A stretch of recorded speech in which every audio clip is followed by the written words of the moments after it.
अस्सलाम वालेकुम व्यूअर्स, बिस्मिल्लाह। आज हम पेशावर के मोटे चावल बनाऊंगी मैं। और ये ख़ास चावल जो है ना, ये 4 सद्दा के हैं। इसकी रेसिपी बता रही हूँ। ये मैं गोश्त डाल रही हूँ यखने के लिए। गोश्त तकरीबन एक 1.25 किलो से 1.5 किलो का गोश्त, और मैंने इसमें थोड़ी सी 2-4 हड्डियाँ ली हैं ताकि इसकी यखनी अच्छी निकले। ये गोश्त डालेंगे। अब इसमें मैं ये लहसुन डाल रही हूँ। इसको धो लिया अच्छी तरह। लहसुन डाल रही हूँ। 3 अदद प्याज डाल रही हूँ। साथ में पानी इसमें और डालेंगे। हमने इसकी यखनी निकालनी है। तो यखनी निकालनी है। और मैं इसमें 1 टेबलस्पून भर के नमक का डाल रही हूँ। बाकी नमक हम बाद में देखेंगे। व्यूअर्स, इसको बॉयल आ गया। मैं वैसे तो इसमें नहीं डलता, सिर्फ इसमें लहसुन और प्याज डालते हैं यखनी में। मैं 1 टमाटर और हरी मिर्चें डाल रही हूँ सिर्फ खुशबू के लिए। और इसको फ्लेम लो करके और इसको अब दम पे रख देंगे। ये इतना गले कि इसकी तारें अलग अलग करनी है। और उसके बाद फिर हम इसको बाकी का आगे मैं आपको बाद में बताऊंगी। अब मैं इसको ढक के, बॉयल आ रहा है तो मैं इसको दम पे रख रही हूँ। व्यूअर्स, ये मोटा चावल है और ये 1 कप दाल है साबुत मूंग की 1 कप दाल है। ये देखिए, इसको मैंने भिगो के रखा था। ये मैं इसमें मिक्स करूंगी। और ये मोटा चावल भी, ये मैंने 2 घंटे पे मोटे चावल को भिगोया है और 2 घंटे से ऊपर हो गया है। अब मैं इसमें ये मिक्स कर लूंगी। ये दाल हम इसके साथ ही बनाते हैं। कई लोग अलग से बना लेते हैं, लेकिन ये साथ ही डलती है वहां पे। ये भी इतनी ज्यादा नहीं होती। बस ये मैं इसको मैं अभी रखूंगी। अभी जब पकाएंगे बस इसको फिर डालेंगे इसी तरह। गोश्त हमारा गल गया। ये देखें, ये बहुत अच्छे तरीके से गल गया। ये देखें, इसको मैं निकाल के ना इसके सारे रेशे बनाऊंगी और इसको मैं निकाल रही हूँ। ऑयल गरम कर लिया। अब मैं इसमें ये थोड़ा प्याज डालूंगी। प्याज को हमने हल्का सा ब्राउन करना है।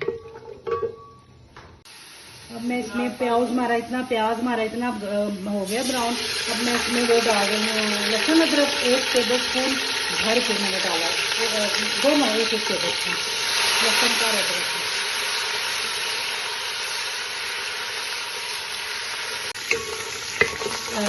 लहसुन जो है ना हमारा, अदरक भून गया है। अब मैं इसमें ये 5 से 6 टमाटर ये मैं डाल दूँगी।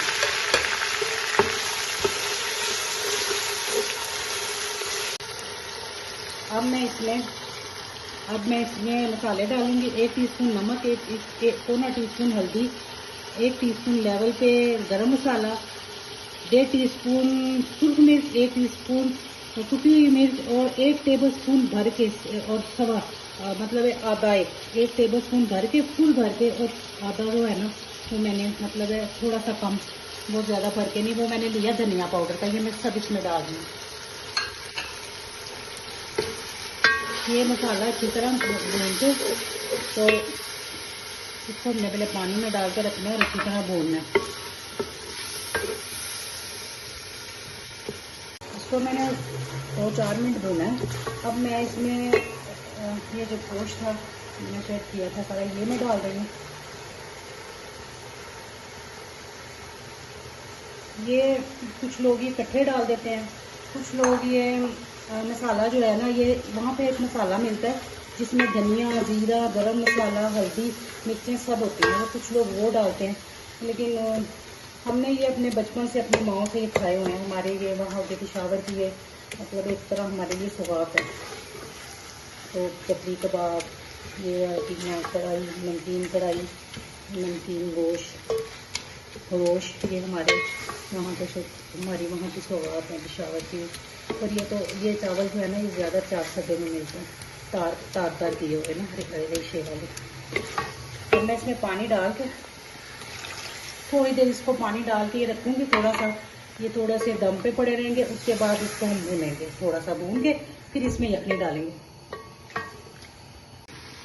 मैं इसमें यखनी डाल रही हूँ।